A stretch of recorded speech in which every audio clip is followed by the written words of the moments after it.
Dia merasa kasihan aja kalau mamanya nggak mau terima dia balik, terus dia nggak sama si Loli, diputusin. Lah anak ini kemana?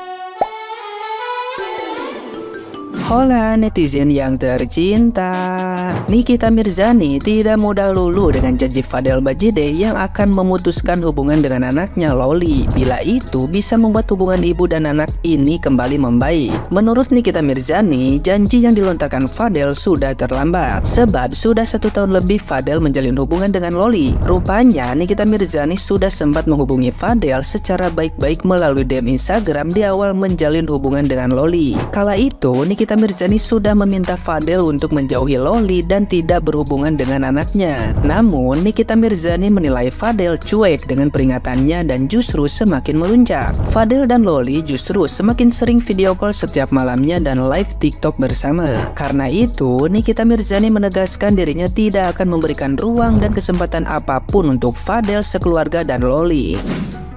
Nikita Mirzani seolah tidak akan membiarkan Fadel mengambil keuntungan lebih darinya setelah mengambil Loli. Nikita Mirzani juga meminta Fadel dan keluarganya tidak lagi membawa namanya serta menjalani semua langkah yang telah diambil sejak awal. Sebelumnya, Fadel juga mengatakan bahwa Nikita Mirzani sempat mengirimnya pesan Instagram ketika baru saja pacaran dengan Loli. Kala itu, ia mengaku tidak tahu Loli adalah anak Nikita Mirzani dan baru mengetahui setelah dikirim pesan oleh Nikita Mirzani. Namun Fadel tidak menampik kala itu Nikita Mirzani sudah memberikan pesan tidak menyetujui hubungan mereka. Bahkan Fadel sempat memprediksi masalahnya akan panjang bila masih menjalin hubungan dengan Loli. Meski begitu, Fadel Bajide tetap melanjutkan hubungannya dengan Loli dan tidak peduli ketika Nikita Mirzani mulai menghujatnya. Nah, gimana nih menurut netizen yang terhormat? Silahkan berkomentar ya.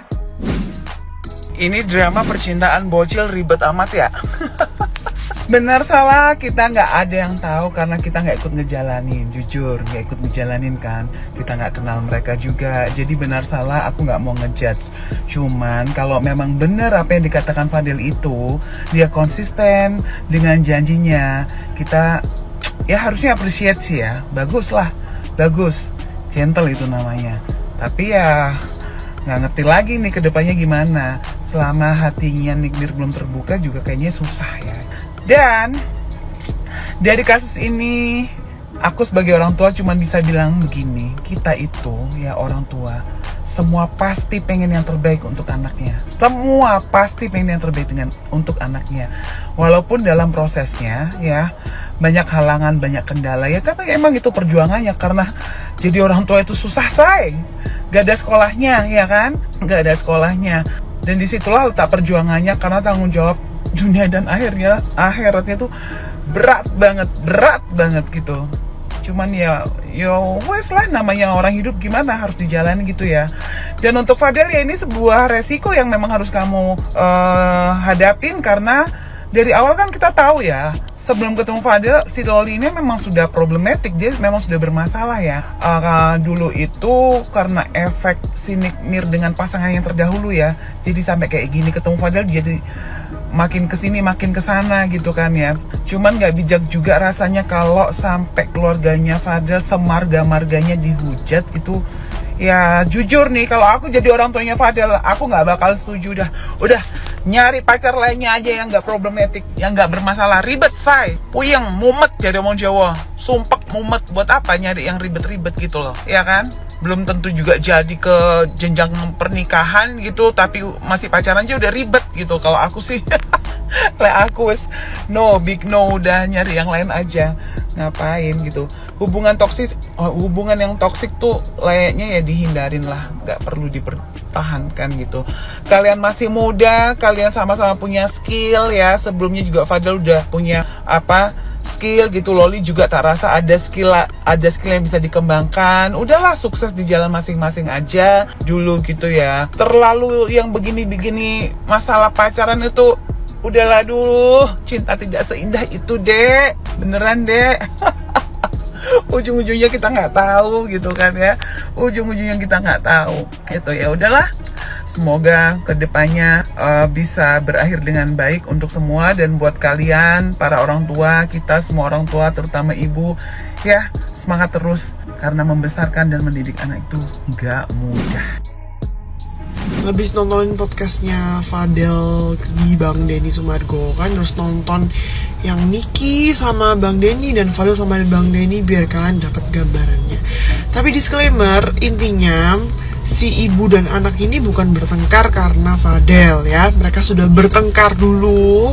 Terus di tengah-tengah itu anaknya jadian sama si Fadel. Terus yang terakhir itu ada permasalahan di mana mereka itu ke rumahnya Niki itu subuh-subuh dan gak dibukain pintu gitu kan.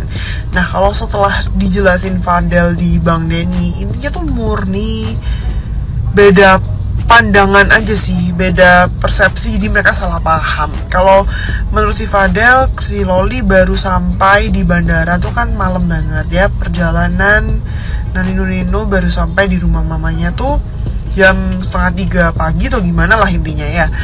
Maksudnya apa? Maksudnya ya Loli ini kan anaknya, kalau baru pulang dari luar negeri ya daripada mampir-mampir dulu kemana atau bermalam dulu di tempat lain, yang lebih baik dipulangin ke mamanya kan, daripada timbul fitnah-fitnah yang lain. Sedangkan yang pihak keluarga menganggap datang kok subuh-subuh nggak sopan. Paham kan ya? Jadi beda pandangan aja. Yang satu berpandangan namanya anaknya pulang ya ketemu mamanya dulu, mau jam berapapun itu ya pulang ke rumah mamanya, kan anak ini juga masih di bawah umur. Tapi yang satu beranggapan kok ngetok rumah orang subuh-subuh. Terus aku jelas banget merasa kalau keluarga si Fadel ini keluarga baik sih. Dan Fadel pun juga bilang kalau dia nggak apa-apa putusin si Loli asalkan mamanya mau terima Loli balik. Paham kan ya? Aku sih nangkepnya ada sense responsibility di dia. Dia merasa kasihan aja kalau mamanya nggak mau terima dia balik, terus dia nggak sama si Loli diputusin. Lah anak ini kemana? Tapi masalah utamanya kan mamanya nggak mau terima balik. Terus ada yang komen tuh di kolom YouTube, kalau nggak salah aku pernah baca, katanya karena Loli ini di bawah 16 tahun jadi diserahkan aja ke Komnas Anak, dan kalau mamanya nggak mau nerima biarin anaknya ditaruh di panti kayak gitu. Tapi kan ya aku juga paham lah, mana mungkin si Fadel dan keluarganya tega. Gimana kalau menurut kalian?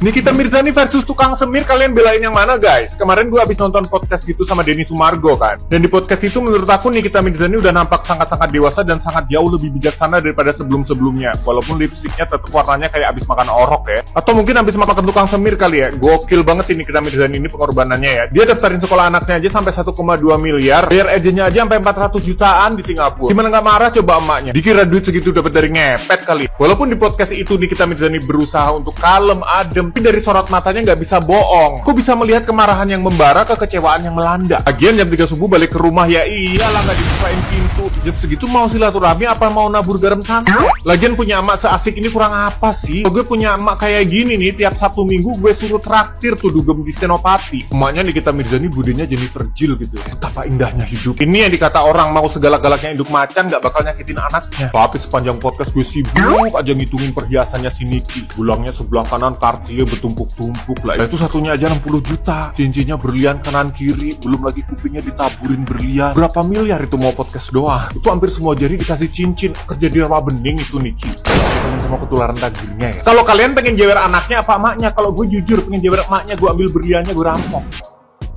Kalian ada nonton gak sih waktu Nikita Mirzani diundang di salah satu TV dan ditanya sama Ustadz kayak gini, kalau misalkan someday Loli balik dan dia mau minta maaf bakal diterima apa enggak?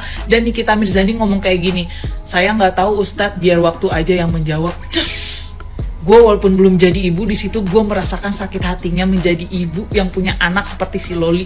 Astagfirullah. Menurut gue ketika seseorang ditanya dan dia ngejawab biar waktu yang menjawab, artinya sakit hatinya benar-benar sudah sangat mendalam dan dia sangat membutuhkan keikhlasan yang semendalam itu juga guys. Ibarat kata nih ya, kayak pacaran, lu putus sama seseorang terus lu healing, lu pergi ke luar negeri, lu ketemu sama banyak orang, itu nggak bisa ngebuat lu memaafkan kesalahannya, mengikhlaskan apa yang udah pernah dia lakukan. Iya, waktu yang akan ngehapus itu semua, ngerti gak sih? Jadi inget banget waktu pertama Loli dan Miminya itu berantem ya, berawal dari dia malah ngebela bapak tirinya, terus juga dia malah ngebela keluarga lain, Terus juga dia ngata-ngatain Miminya itu semua badannya terbuat dari plastik. Gue dengernya aja tuh sakit hati gitu. Sedangkan lu adalah anak pertama, anak kesayangan Mimi lu yang Mimi lu bahagiakan semaksimal mungkin. Dan sekarang apa?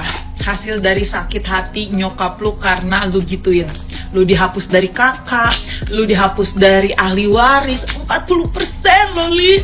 Hidup lu sudah terjamin, sudah tertata. Kagak kayak gue.